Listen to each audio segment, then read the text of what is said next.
emotions triggered by your hormones can flow naturally because your hormones always go high and up and down, high and low inside you.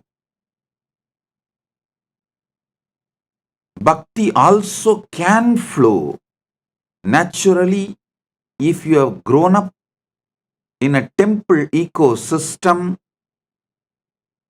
but that is not the case for the most of the human beings, especially in the modern era.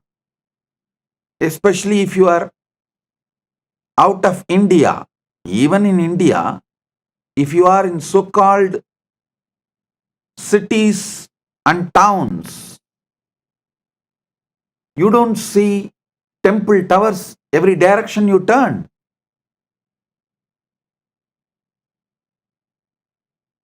Ecosystems like Tiruvannamalai, Srirangam, Madurai, we can say any direction you turn, you only see temple tower. Kanchipuram, Kashi, Haridwar, Rameshwaram, we can say any direction we turn, our eyes fall on temple tower. Whether you want or not, early morning, you will listen to Devaram, Tiruvasakam, Suprabhadams. You will naturally get the curiosity to go to the temple, to learn the stories. So it gets into your system, it gets into your cognition, and your cognition direct your emotions. But that is not the case. At least I can say for 99% of the Hindus in the modern days. It's hardly less than 1% of the Hindus live in temple ecosystems. Then what is the way for Paramashiva Bhakti? You need to consciously build it. If you want to build the body, there are rules. Strength training has to be done. If you use your own body as a weight, do the strength training, it's called yoga. If you use external weights and do the strength training, it's called gym. But some form of strength training has to be done. Calorie deficit diet has to be done. Protein intake has to happen. Same way, to build bhakti,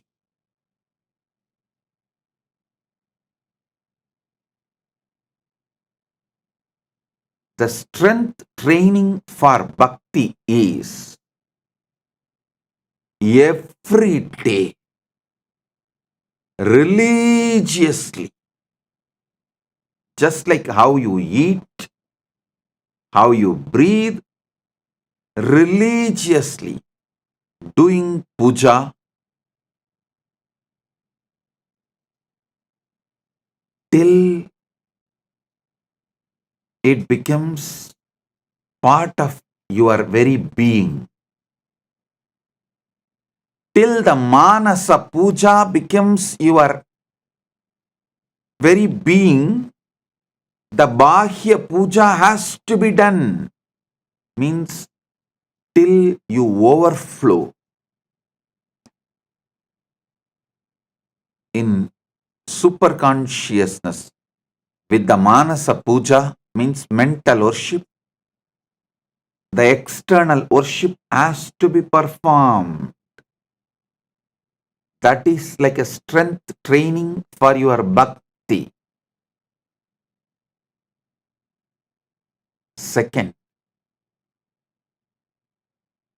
calorie deficit diet. For bhakti, the calorie deficit diet is how much the input, ahara, you take through 5 senses related to outer world, the toxic informations. More than that, the devotional stories,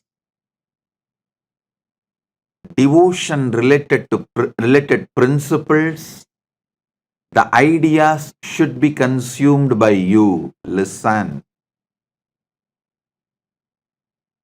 Scriptures say very clearly, ahara means not just the food you take through your mouth. No. Ahara means the information you consume through the eyes, through the ears, through the nose, through the skin, every sense. Calorie deficit diet for bhakti is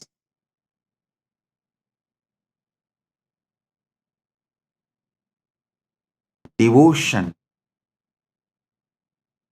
related informations should be taken more than toxic information. Devotion related information should be more than toxic information. Be clear. And protein for devotion building is Kirtanam. Narada Bhakti Sutras, Narada describes beautifully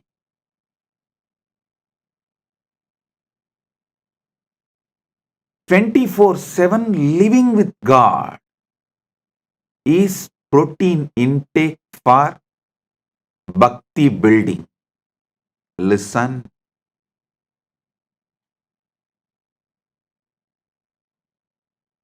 Build the body, do yoga, it will help you, protect you, support you when you can't do it.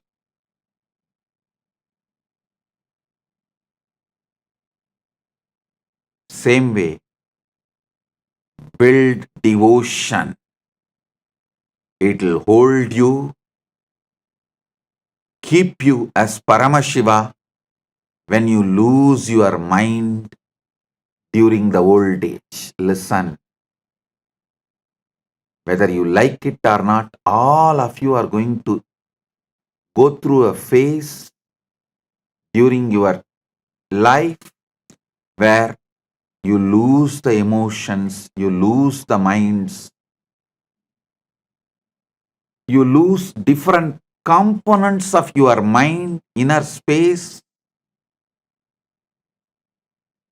due to old age or too much of toxins, various reasons. If you build bhakti, you will never go through that phase. Building bhakti is the real life insurance. If you have not built bhakti,